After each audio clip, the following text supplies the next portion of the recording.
अस्सलाम वालेकुम दोस्तों, welcome to fitness with Arshad. एक और इन्फॉर्मेटिव वीडियो के साथ आप लोगों की खिदमत में हाजिर हूं। आज की वीडियो में जो टॉपिक मैं आप लोगों के साथ डिस्कस करूंगा वो है सूरत इंजाल, प्रीमेच्योर एजैकुलेशन या मर्दाना टाइमिंग की कमी। ये इशू आजकल मर्दों को बहुत ज़्यादा फेस करना पड़ रहा है और यही वो मर्ज़ है या मसला है जिसकी वजह से आपको वाइफ के सामने या पार्टनर के सामने शर्मिंदा होना पड़ता है। इसके अलावा जितने भी अमराज़ हैं, ज़कावतें हिस्सा है, जरियान है या कोई नफ्स की सख्ती का मसला है, तो वो आपकी नफ्स की सख्ती का मसला तो इसी कैटेगरी में आता है, लेकिन जो दूसरे अमराज़ हैं, कतरों वगैरह के, इहतिलाम की ज़्यादती, वो सारे आपकी अपनी ज़ात की हद तक होते हैं। लेकिन ये जो मसले हैं, 2 नफ्स की सख्ती में कमी और सूरत इंज़ाल यानी कि जल्दी अर्ली डिस्चार्ज हो जाना, ये आपके पार्टनर के साथ आपको पेश आते हैं और आपको शर्मिंदा होना पड़ता है, क्योंकि इसमें उसका भी हिस्सा होता है, उसको आपने सेटिस्फाई करना होता है। अगर आपकी नफ्स की सख्ती का मसला है या आपकी सूरत इंज़ाल का मसला है, तो आप अपने पार्टनर को सेटिस्फाई नहीं कर सकते, तो इसकी वजह से वो भी अपसेट होता है। आपकी इस मर्ज़ की वजह से वो भी असर उस पे भी असरअंदाज होता है ये मर्ज़ जो है आपका। अच्छा, ये जो वीडियो है शुरू करने से पहले मैं आप लोगों से रिक्वेस्ट करूंगा कि चैनल को सब्सक्राइब कर लें, वीडियो को लाइक और शेयर कर दिया करें। अगर आप मेरी प्रोडक्ट्स वगैरह की अपडेट्स लेने में इंटरेस्टेड हो तो नीचे डिस्क्रिप्शन बॉक्स में मैंने अपने व्हाट्सएप ग्रुप का लिंक दिया है, उसको ज्वाइन कर लें। उसमें मैं अपनी प्रोडक्ट्स के बारे में आप लोगों को अपडेट देता रहता हूँ। तो वीडियो शुरू करने से पहले जो मैं एग्ज़ाम वगैरह आपको बताऊँगा, उससे पहले आप समझ लें कि सूरत इंज़ाल होता क्या है। यानी कि अगर आप इस वीडियो को देख रहे हैं तो आपको ये आइडिया होना चाहिए कि क्या मुझे सूरत इंज़ाल का मसला है भी या नहीं, कि मैं वहम का ही शिकार हूँ। तो याद रखिएगा कि जो मर्द की कुदरती टाइमिंग होती है हम बिस्तर के दौरान, अच्छा इसमें भी आपने ये नहीं काउंट करना कि फोर प्ले को भी इसके अंदर काउंट करना है। इंटरकोर्स करने के दौरान जो आपकी टाइमिंग है वो 2.5 से 3 मिनट, 3.5 मिनट होती है, एक कुदरती टाइमिंग सेहतमंद मर्द की। अगर इससे टाइमिंग ऊपर चली जाए, अगर आप उसको ऊपर करना चाहते हैं या आपकी टाइमिंग है एक्स्ट्रा, तो उसमें एक बात याद रखिएगा कि वो अय्याशी के ज़िम्मे में आती है। या फिर आपको क्या होगा कि अगर आप 10 मिनट 15 मिनट तक हम बिस्तरी करते हैं तो आपके ज़ाहिर हिस्सा गुर्दों वगैरह पे, फेफड़ों पे, स्पेशली गुर्दों पे वो बहुत ज़्यादा असरअंदाज होती है, तो वो आपको नुकसान देती है। वक्त के साथ साथ पता चलता है, जवानी में आपको पता नहीं चलेगा, थोड़ी सी एज जब बढ़ती है तो फिर आपको उसका आइडिया होना शुरू होता है। तो जो आपकी टाइमिंग 3 साढ़े 3 मिनट 2.5 मिनट कुदरती है, तो अगर आपकी इतनी टाइमिंग है तो आप हेल्दी हैं। आपको टाइमिंग बढ़ाने की, दवाइयाँ खाने का या कोई इस तरह के एडवेंचर करने की कोई ज़रूरत नहीं है। लेकिन अगर आपकी टाइमिंग इससे कम है, ये 2 ढाई मिनट से 3 मिनट से कम है, सेकंड्स में है या 1 मिनट में है, तो फिर आपको ये सूरत इंज़ाल का मसला है और आप इसके शिकार हैं प्रीमेच्योर एजाकुलेशन के। दूसरे नंबर पे याद रखिएगा कि कुछ लोग कहते हैं कि भाई हमारी हमारी टाइमिंग तो 2.5 3 मिनट है, लेकिन फिर भी इसके बावजूद भी हमारी जो वाइफ़ है, मेरी जो वाइफ़ है वो सैटिस्फाई नहीं होती। वो उसको लज़्ज़त हासिल करने में या उसको डिस्चार्ज होने में थोड़ा टाइम लगता है, तो मैं उससे पहले डिस्चार्ज होता हूँ। इसका हल ये होता है कि आप फ़ोर प्ले जो है वो थोड़ा-सा लंबा करें, 10 मिनट 15 मिनट फ़ोर प्ले करें, और फिर जब औरत जो है वो अपने नुक्ता अरूज पे पहुँच जाती है तो फिर आप इंटरकोर्स करेंगे तो वो फिर डिस्चार्ज जल्दी हो जाती है। आपके आपके डिस्चार्ज होने से पहले वो डिस्चार्ज हो जाएगी, ये तरीकाकार होता है। तो अब मैं आपको बताता हूँ कि सूरत इंज़ाल की अक़साम कितनी होती हैं। अगर आपको सूरत इंज़ाल का मसला है तो आप किसी तबीब के पास जाते हैं या आप खुद भी अपना इलाज तलाश करने की कोशिश करते हैं, तो आपको जो ज़्यादातर लोग सूरत इंज़ाल का यानी कि प्रीमेच्योर एजाकुलेशन का हल बताते हुए नज़र आएँगे, वो यही कहेंगे कि जी आप मनी को गाढ़ा कर लें, मुग़ल्लज़ात खाएँ और या फिर आप खुश्क अद्वियात खाएँ जो आपको अंदर से खुश्क करें। तो अगर आपको मनी की पतलेपन का या अंदर से तरी का मसला हो तो ये चीज़ें आप पे काम कर जाती हैं। लेकिन अगर आपको दूसरे मसाइल हों, यानी कि जो आपकी सूरत इंज़ाल का मर्ज़ है उसकी रीज़न्स और हों जो मैं आपको बताऊँगा, तो ये चीज़ें आप पे काम नहीं करती, तो आप परेशान रहते हैं कि यार मुझ पे ये चीज़ें काम नहीं कर रही, जबकि आप अपनी जो टारगेट आपको करने वाली चीज़ है वो आप यूज़ ही नहीं कर रहे। तो अपनी जो सूरत इंज़ाल है उसकी किस्म को समझें इस वीडियो में, तो उसके बाद अपना इलाज करें। मैं आपको पहले भी ये बता चुका हूँ एक वीडियो में, लेकिन मैंने सोचा अपडेट करके आप लोगों के साथ शेयर करूँ। अच्छा, सबसे पहली जो किस्म है वो मैं आपको बताता हूँ कि हसास स्किन, जो नफ्स की स्किन है, आपका जो नफ्स है, इसकी स्किन इतनी, जिल्द इतनी हसास हो जाती है, सेंसिटिव हो जाती है कि आप जब फ़ोर प्ले करते रहते हैं, गप्पे मारते रहते हैं अपनी वाइफ़ के साथ, अपने पार्टनर के साथ, तो आपको कुछ नहीं होता। आपका नफ्स जो है वो डिस्चार्ज नहीं होता। लेकिन जैसे ही आप इंटरकोर्स करने लगते हैं, आपका नफ्स जो है बॉडी के साथ टच करता है, या कुछ केसेस में आप इंटरकोर्स कर भी लेते हैं, शुरू कर भी लेते हैं, तो चंद सेकंड्स में ही आपका इंजाल हो जाता है। आपका नफ्स जो है वो रगड़ जो है बर्दाश्त नहीं कर पाता, आपकी जो नफ्स की स्किन है वो रगड़ बर्दाश्त नहीं कर पाती, तो आप डिस्चार्ज हो जाते हैं। इस सूरत में याद रखिएगा कि आपकी मनी के पतलेपन का, आपकी खुश्की तरी का कोई चक्कर नहीं होता। उसमें जो सारी गेम है वो आपके नफ्स की स्किन की है। अच्छा, इसमें ये आप पूछेंगे कि भाई ये होता क्यों है? इसमें बहुत जो कम फ़ीसद लोग होते हैं, ये उनको कुदरती तौर पे उनकी स्किन जो है, पैदाइशी कह लें, स्किन जो है नफ्स की या बॉडी की, वो सेंसिटिव होती है। ये बहुत कम केसेस होते हैं। लेकिन ज़्यादातर लोगों की, लड़कों की स्किन मुशत के दौरान आप जो बहुत ज़्यादा केमिकल वाले लोशन वगैरह या साबुन वगैरह यूज़ करते हैं, हाथ रस्सी या मुशत या जो भी कह लें हैंड प्रैक्टिस करने के लिए, तो वो केमिकल्स जो हैं वो आपकी स्किन को सेंसिटिव करते हैं। जैसे-जैसे आप ज़्यादा करते जाएँगे, मुशत को टाइम गुज़रता जाएगा, आपकी स्किन पे ये ज़्यादा असरअंदाज़ होते जाएँगे। इसके अलावा दूसरा जो बड़ी रीज़न है वो ये है कि अगर आप किसी ऐसी खातून के साथ हम-बिस्तरी करते हैं जिसको पीरियड्स आए हों, पीरियड्स के दौरान आप उसके साथ इंटरकोर्स करते हैं, तो उसमें बहुत ज़्यादा, यानी कि 99.9% चांसेस हैं कि आपकी जो नफ़्स की स्किन है वो सेंसिटिव हो जाएगी। और ये भी एक, उसके अलावा और भी बहुत सी बीमारियाँ लग जाती हैं अगर आप पीरियड्स की वाली औरत के साथ हम बिस्तर करें। लेकिन ये जो स्किन सेंसिटिव होना, ये भी आपका इशू लाज़मी बनेगा। इसके अलावा तीसरा ये होता है कि आप रेगुलर मुशज़्ज़नी करते हैं और बहुत अरसे तक करते रहे हैं, 10-20 साल, 5 साल, तो 15 साल, तो आपके नफ्स की स्किन जो है रगड़ से, हाथ की रगड़ से, हाथ की जो हथेली होती है ये बड़ी हार्ड होती है और नफ्स की स्किन बड़ी नाजुक होती है, तो इसकी वजह से भी आपके नफ्स की स्किन जो है वो सेंसिटिव हो जाती है। अच्छा, इन सूरतों में आपको अंदरूनी जो खाने वाली चीज़ें हैं, खाने वाले नुस्खा जो आते हैं वो काम नहीं करते। इसके लिए आपको मालिश की ज़रूरत है, नफ्स के मालिश की। उसमें मैं आप लोगों के साथ कुछ तेल जो है वो शेयर कर देता हूँ, ऊपर से नीचे तक, यानी कि जो हाई लेवल का तेल है, अच्छा तेल है, अगर अफ़ोर्ड कर सकते हैं तो वो यूज़ करें, अगर नहीं कर सकते तो नीचे आते जाएँ। सबसे बेस्ट बीर बूटी तेल है, मैं इसको एक इस तरह की एक वीडियो में पहले भी बता चुका हूँ और लोगों ने बहुत इस्तेमाल किया और बहुत ज़्यादा इसका रिज़ल्ट आया है अल्हम्दुलिल्लाह। तो बीर बूटी तेल बहुत बेस्ट है इस मकसद के लिए, ये जो सेंसिटिविटी कम करने का मकसद है। तो इसमें बीर बूटी को यूज़ करें, खालिस अगर प्योर मिलता है। उसके बाद अगर वो अफ़ोर्ड नहीं कर सकते, क्योंकि वो महँगा भी बहुत होता है, क्योंकि निकालने का तरीका भी उसका मुश्किल होता है और निकलता भी बहुत थोड़ा है। तो उसके बाद अंडे का तेल है, मैं जो अंडे का तेल तैयार करता हूँ, रोगन बैज़ा मुर्ग, उसमें मैं अपना नुस्खा भी शामिल करता हूँ उसको पावरफुल करने के लिए, और उसमें 10-15% बीर बूटी का प्योर तेल भी शामिल करता हूँ, ताकि उसकी इफ़ादियत बढ़ जाए। तो अगर आप अपना सादा बना रहे हैं, तो आप अपना सादा भी बना सकते हैं बैज़ा मुर्ग, या मुझसे परचेज़ कर सकते हैं मेरी वेबसाइट या मेरे व्हाट्सएप नंबर पे। अच्छा, तीसरे नंबर पे फिर मालकंगनी का तेल है, मालकंगनी का तेल भी इस सूरत में काम कर जाता है, लेकिन उनकी निस्बत बहुत लो लेवल पे है। इसके बाद अगर आपके पास कोई बना बनाया तिला है, जिस तरह मेरे पास शाहकार तिला है, रोगन ख़ास शाही है, ये चीज़ें भी इस सूरत में काम कर जाती हैं, लेकिन बहुत कम, क्योंकि ये इसकी स्पेशलिस्ट नहीं है, ये काम करेंगी लेकिन बहुत थोड़ा। लेकिन जो स्पेशलिस्ट ऑयल हैं, जिस तरह बीर बूटी है या बैज़ा मुर्ग है, तो वो ज़्यादा इफ़ेक्टिव होते हैं। तो इसको अपनी, मैं इस तरह बात को थोड़ा-सा लंबा करके इसलिए बताता हूँ कि हर बंदे की अपनी जेब होती है। बाद में फिर भाई जो हैं मुझे मैसेजेस करते हैं कि भाई मैं तो नहीं अफ़ोर्ड कर सकता, तो और बता दें। मैं इसलिए ऑप्शंस आप लोगों के साथ शेयर कर देता हूँ। तो ये जो तेल हैं, आप पूछेंगे कि भाई कितना अरसा हम यूज़ करें? तो इसको भाई कम से कम 3 महीने से 6 महीने तक अपनी जेब के हिसाब से, 3 महीने किसी को आराम आना हो, पहले महीने में भी होना शुरू हो जाता है, 3 महीने में आ जाता है, 6 महीने में आ जाता है, बाकी शिफ़ा देना अल्लाह ताला का काम है। तो आपको आप कोशिश करनी है, बाकी अल्लाह ताला आपको शिफ़ा देगा।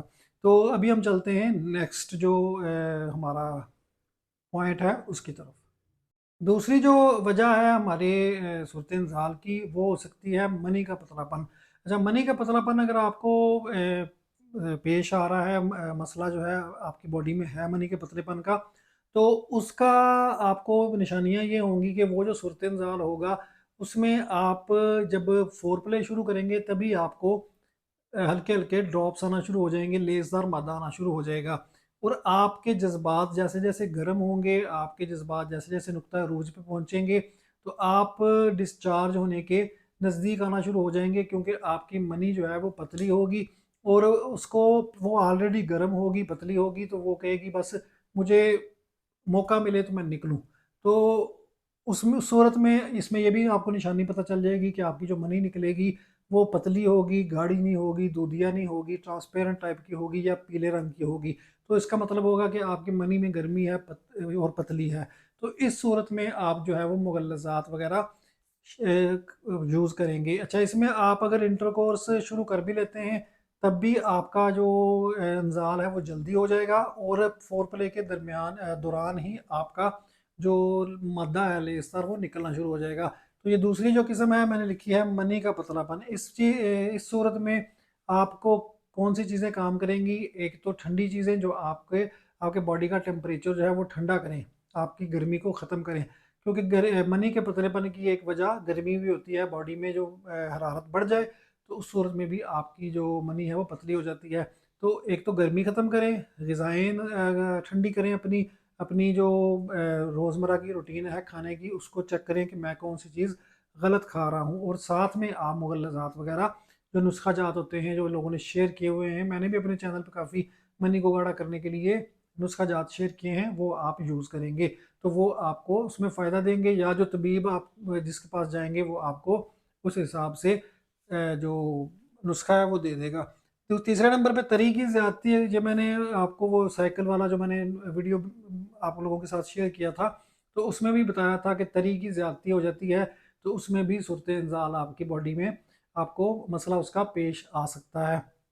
तो तरी की ज़्यादती में भी आपको निशानी तकरीबन तकरीबन यही होगी।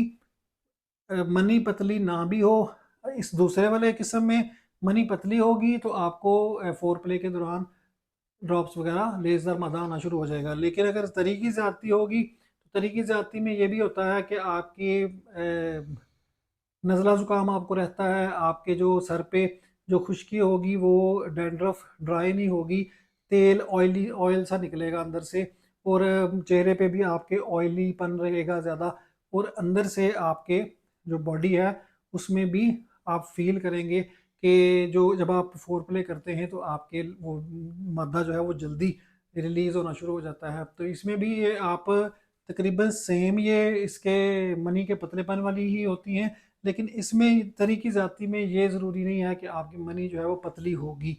मनी गाढ़ी भी हो लेकिन फिर भी आपके सूरत-ए-ज़ाल का आपको इशू आ सकता है। तो इसमें आप क्या करें कि इस तीसरे नंबर की जो सूरत है, इसमें आपको खुश्क जो चीज़ें हैं, जो मसाला जात होते हैं, खुश्क नुस्खे जो तबीब देते हैं आपको, या आपने खुद भी देखे होंगे नेट पे, उसमें खुश्क चीज़ें होती हैं। जिस तरह बोफली का पाउडर मैंने बताया था आपको कि बोफली का पाउडर यूज़ करें। इसके अलावा लौंग वाला एक नुस्खा था, सेब में मैंने सेब के जूस में और लहसुन के जूस में डाल के बनाने का तरीका बताया था।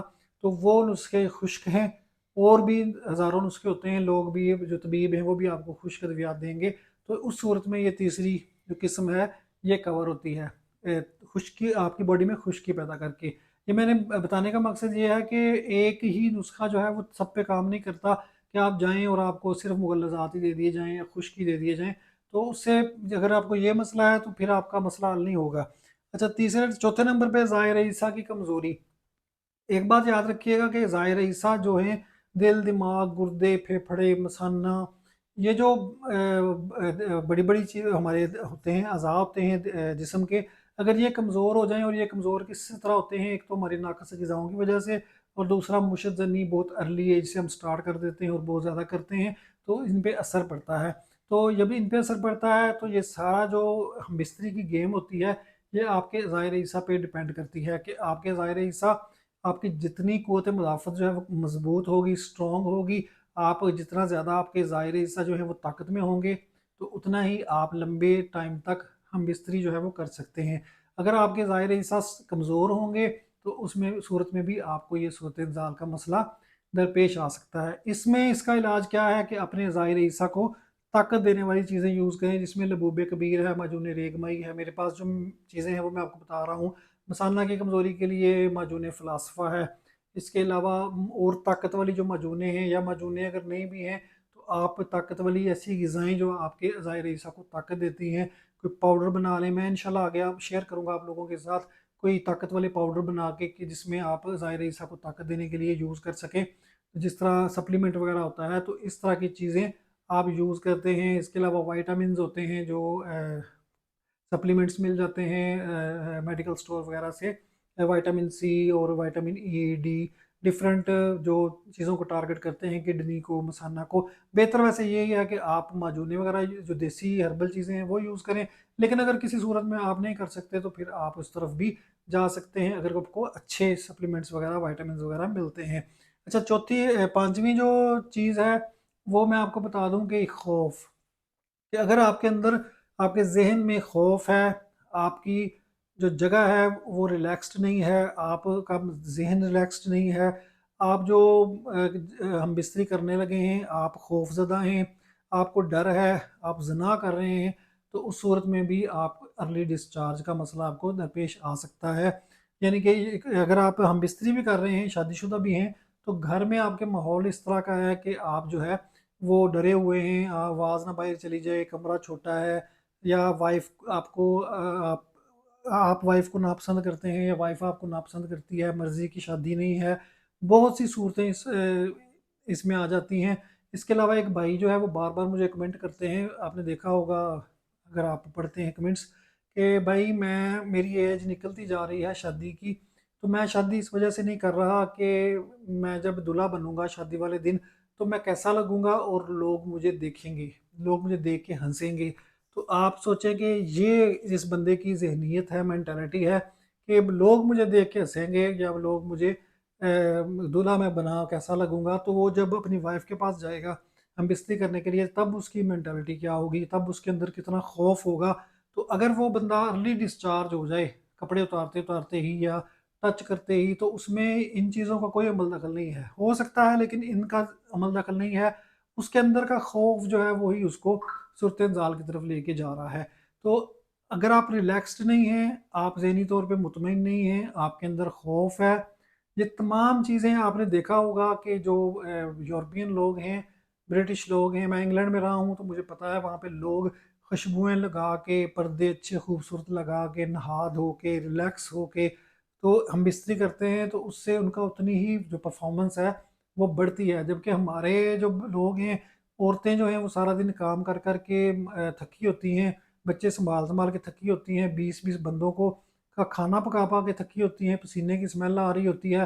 तो और जिस्मानी तौर पे भी हमारी औरतें मोस्टली शादी के बाद जो हैं वो आपे से बाहिर हो जाती हैं, मोटी हो जाती हैं। मर्द जो हैं वो अपने तौर पे अपना जिस्म ख़राब कर लेते हैं। तो हम बिस्तरी की, सेक्स की कोई तलब ही नहीं रहती। आपस में एक एक दूसरे की बॉडी की अट्रैक्शन ही ख़त्म हो जाती है। तो उस सूरत में अब टाइमिंग क्या करे, अब ये ज़ाहिर हिस्सा की मजबूती क्या करे, मनी का गाढ़ापन क्या करे, ऊपर जी स्किन जितनी मर्जी चमड़े की बनी हो, तब भी क्या करे जब आपकी दिलचस्पी नहीं है पार्टनर में, या पार्टनर की आप में दिलचस्पी नहीं है, या माहौल ही आपका क्रिएट नहीं हुआ। तो ये सबसे बड़ी, मैं इस पे सबसे ज़्यादा जोर देता हूँ, ये पांचवी किस्म पे, कि अगर इन चीज़ों का मसला है आपको तो फिर आप इनमें पढ़ने की बजाय पहले उसको रिकवर करें। फिर उसके बाद देखेंगे अगर फिर भी मसला नहीं हल हो रहा तो फिर इस तरफ आएँ। तो उम्मीद है कि आप लोगों को इस वीडियो से कुछ ना कुछ सीखने का मौका मिला होगा। बाकी मेरी कोशिश यही होती है कि मैं आपको आसान ज़ुबान में जो बातें हैं वो समझाऊँ। तो चैनल को सब्सक्राइब करना ना भूलें, वीडियो को लाइक और शेयर कर दें। अगली वीडियो तक के लिए मुझे इजाज़त दें। अल्लाह हाफ़िज़।